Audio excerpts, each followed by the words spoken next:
Praise the lord. నేటి దిన వాగ్దానము.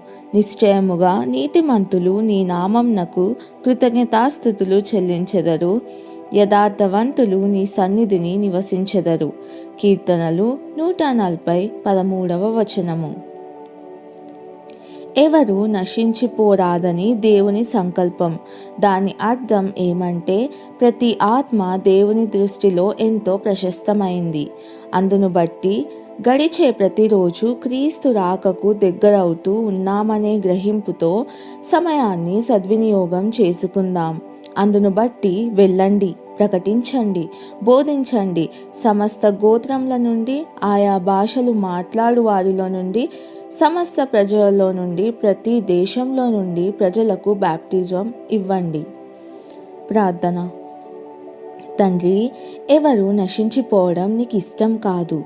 నేను నా సౌఖ్య వలయం నుండి బయటకు వచ్చి నీ రాజ్యంలోనికి తీసుకురాగలిగినంత మంది ప్రజలను తీసుకొని వచ్చుటకు సహాయం చేయండి. ఈ కృపను నీ కుమారుడైన యేసు నామంలో అడుగుచున్నాను తండ్రి. ఆమెన్.